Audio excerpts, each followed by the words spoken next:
We will now continue to part 2 of this presentation. Dormancy is the ability of a plant to avoid hot, dry conditions by ceasing growth. Dormancy is a very effective adaptation that some turfgrass species use to avoid severe drought conditions.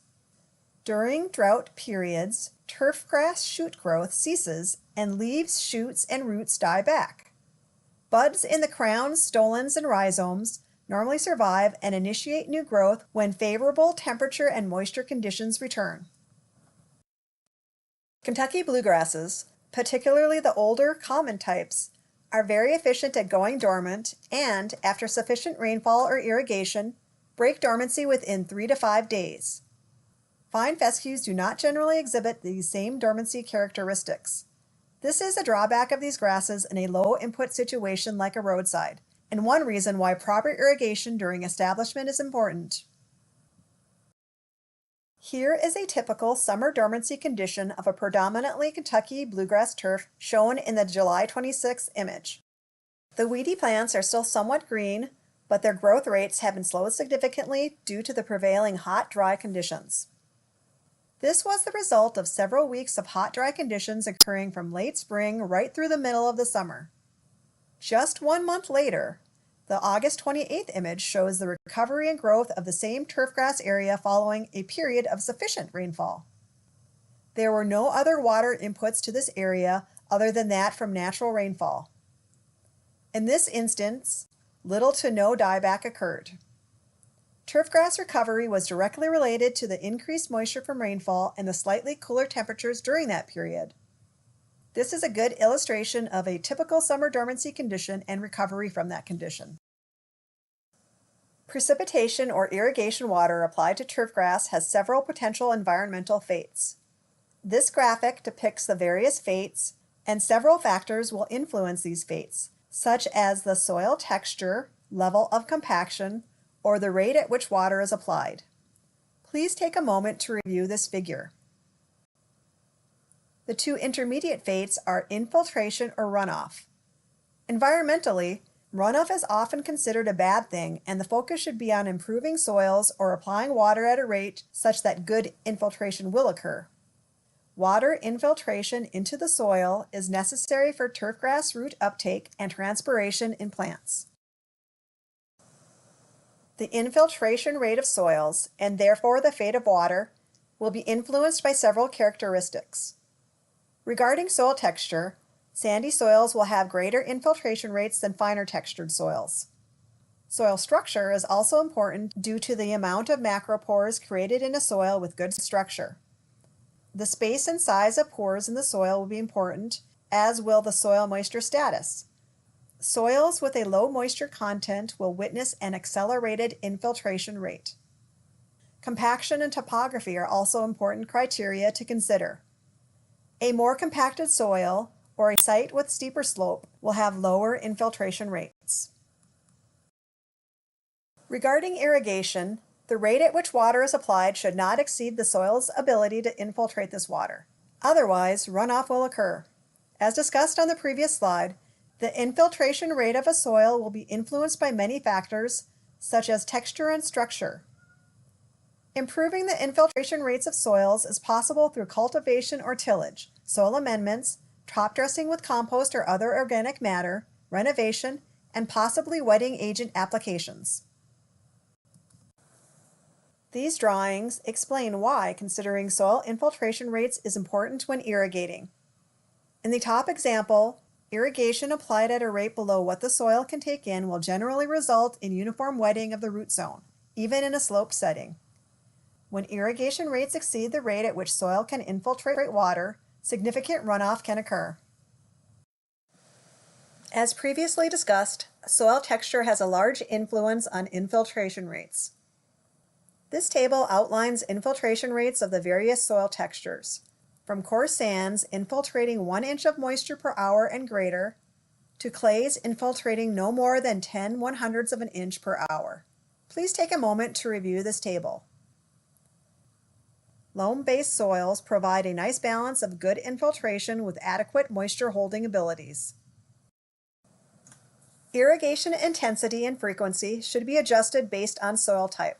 For example, coarse textured soils have high infiltration rates but a low capacity to hold moisture.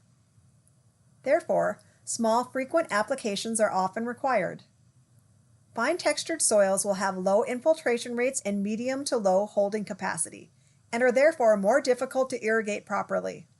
Improving infiltration and moisture holding capabilities of fine textured soils is made possible by proper soil preparation during establishment. From 2015 to 2016, the University of Minnesota's Turfgrass Science Program conducted an irrigation requirement study at the Turfgrass Research Outreach and Education Center on the St. Paul campus. The main objective of the study was to identify the optimum watering regime for Kentucky bluegrass, or MNST-12, salt-tolerant sod for enhancing establishment on Minnesota roadsides. This study was the first of its kind in determining irrigation requirements for sod establishment on roadsides in Minnesota. The study was conducted over 2 summers in 2015 and 2016 in St. Paul under a fully automated rainout shelter, shown in this image, to prevent precipitation from falling on the study area. The 3 irrigation treatments investigated included, number 1, current DOT recommendations of 0.175 inch per day for days 2 through 12, followed by 1 inch per week for days 11 through 30. 2, replacement of 60% ET daily for 60 days. And 3, replacement of 100% ET daily for 60 days. This figure depicts turfgrass quality of the Kentucky bluegrass sod and the MNST-12 sod following the 60-day establishment period. As you can see, previous MnDOT specifications of 30-day watering was sufficient to maintain high quality of the Kentucky bluegrass, but not the fine fescue-based MNST-12 sod. We found that the fine fescue sod often requires moisture to be applied on a more frequent daily basis for proper establishment. There was no difference observed between the ET replacement of either 60 or 100%.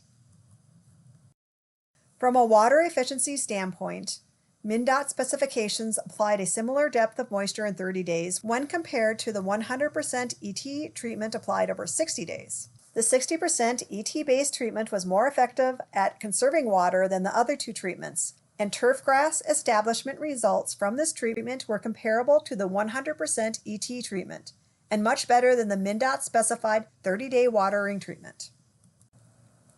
Recommendations from this research are threefold.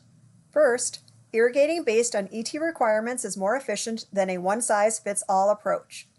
Second, watering to replace 60% ET had similar turf cover and quality compared to the 100% ET treatment, which demonstrates an opportunity to save water.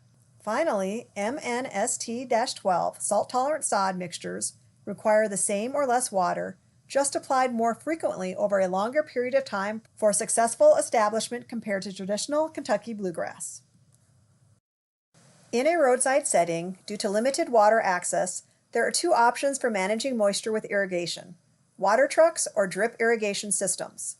Water trucks have previously been the only means of applying water, but new research is demonstrating the ability to irrigate new establishments with drip irrigation systems connected to fire hydrants where available. Regarding water truck irrigation methods, nozzles for applying water come in all shapes and sizes. A water truck operator should have various nozzles available to install based on intended irrigation width, rate of water delivery, and topography issues. Adjustable nozzles are also available. When developing a water truck irrigation program, costs of fuel, labor, and water should all be considered. Moisture intake by sod and soil will be determined by the rate at which water is delivered. Soils with poor infiltration rates will need to be irrigated at a much slower rate. Research at the University of Minnesota has identified a great potential to irrigate new roadside seed and sod installations by the use of drip irrigation systems connected to fire hydrants. These drip systems can be installed above sod or at the surface for seed as shown in the top right picture. Battery-operated timers allow for fully automated watering programs, and soil moisture or rainfall sensor should also be installed to minimize water use when adequate moisture is present. These systems provide the opportunity to apply water more efficiently. We have found that these drip irrigation systems improve establishment, are more cost-effective, and can save water compared to irrigating with water trucks. These images show the value that drip irrigation systems can provide for new sod establishments when compared to an unirrigated sod, which in this case is completely dead from lack of supplemental irrigation. To summarize this module on irrigation, keep in mind that there are many tools available to aid in making irrigation decisions, such as ET models, moisture meters, and soil probes. Soil characteristics and turfgrass species choices must be taken into account when designing an effective roadside watering program. Newer species of turf for roadsides, such as fine fescues, often require different watering programs compared to traditional species. Drip irrigation systems show promise in providing new opportunities to irrigate roadside establishments. Thank you for viewing the irrigation considerations for roadside turfgrass establishment. In the next module, we will discuss fertilization as it relates to the establishment process.